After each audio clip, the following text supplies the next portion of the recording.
UP के अंदर से मजलिस इत्तेहादुल मुस्लिमीन की बहुत बड़ी खबर आ रही है। यूपी के अंदर मजलिस इत्तेहादुल मुस्लिमीन 100 सीटों पर चुनाव लड़ेंगे। ये शौकत अली का बयान है। उन्होंने बयान जारी करते हुए कह दिया है कि हम इस बार मजलिस इत्तेहादुल मुस्लिमीन 100 सीटों पर चुनाव लड़ने जा रही है। और इसी तरीके से मजलिस इत्तेहादुल मुस्लिमीन अपने उम्मीदवारों के लिए अपना आवेदन पत्र भी जारी कर दिया गया है। उम्मीदवारों को सबसे पहले एक कॉन्ट्रैक्ट पर साइन करना होगा और उसके बाद ही वो फॉर्म भर सकते हैं। तो जब शौकत अली से बात किया गया तो उन्होंने बताया कि हम उत्तर प्रदेश में 25% सीटों पर अपने उम्मीदवार उतारने जा रहे हैं। मजलिस इत्तेहादुल मुस्लिमीन ने एक आवेदन भी जारी कर दिया है जो कि वो सारे लोगों के लिए और कोई भी इस आवेदन को भर सकते हैं, लेकिन उससे पहले एक कॉन्ट्रैक्ट है, उस कॉन्ट्रैक्ट पे साइन करना होगा और साइन करने के बाद आप उम्मीदवारी फॉर्म भर सकते हैं।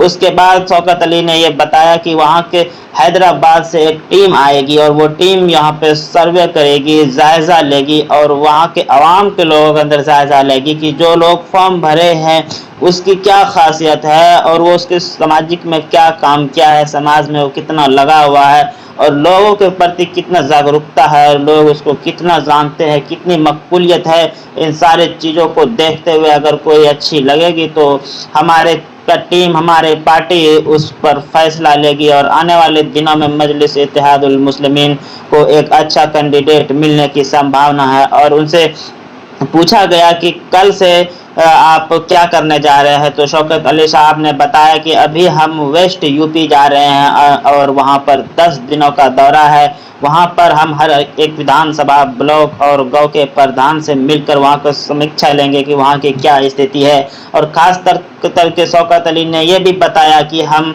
जो है पूरे 100 सीटों की विधानसभा को हम जो है आइडेंटिफाई कर दिए हैं कि हमको कहां से चुनाव लड़ना है। बस उन 100 सीटों पर कड़ी मेहनत के साथ करने की कोशिश है। और बता दे चलो कि आपको मजलिस इत्तेहादुल मुस्लिमीन जो कि है अलायंस भी कर चुके हैं और उसके साथ भी अभी चुनाव लड़ने की संभावना में है। उसी तरीके से मजलिस इत्तेहादुल मुस्लिमीन से इस सवाल पे शौकत अली से पूछा गया कि आपको मुस्लिम वोट क्यों मिले, तो उन्होंने जवाब बड़ी अच्छे अंदाज में दिया था कि जब भारत की आज़ादी हुई थी तो उस समय भी मुस्लिम पार्टियां थी, लेकिन उन समय मुसलमानों ने यह कहा कि हम कोई सियासी पार्टी अभी नहीं बनाएंगे और सियासी पार्टी पे काम नहीं करेंगे, हम कांग्रेस को ही सियासी पार्टी मानेंगे और इसी पे अपनी राजनीति करेंगे। और लगातार 50 साल तक वो मुसलमान उस कांग्रेस को अपनी पार्टी समझती रही, लेकिन जिस तरीके से पूरे देश में घटना हो रही है, लगातार एक से एक घटना हो रही है, उन घटनाओं के चलते आज देख सकते यूपी में राम मंदिर का, बाबरी मस्जिद का क्या हाल हुआ है, उसके बाद इतने तरह से मॉब लिंचिंग है, लेकिन इसकी कोई खास पहलू सामने नहीं आता है। और जो भी ये घटना होती है उसको सही ढंग से सही इंसाफ मिलने में बहुत टाइम लग जाता है, जिसके वजह से इस राजनीति पार्टी में भी मुसलमानों को आना बहुत ज़रूरी था। और असदुद्दीन अवैसी भी इसी कड़ी पे चलते हुए सामने आए हैं और हम आवाम लोगों से ये दरख्वास्त कर रहे हैं कि हमारी पार्टी को सियासी पार्टी मानिए और हम आपकी हक और हकूक़ के लिए लड़ेंगे। जब शौकत अली से ये पूछा गया कि असदुद्दीन अवैसी यूपी कब आएंगे, तो उन्होंने कहा कि जब कोविड ख़त्म हो जाएगा, तो कोविड की टाइम पीरियड जो ख़त्म हो जाएगी, सब चीज़ सही हो जाएगा।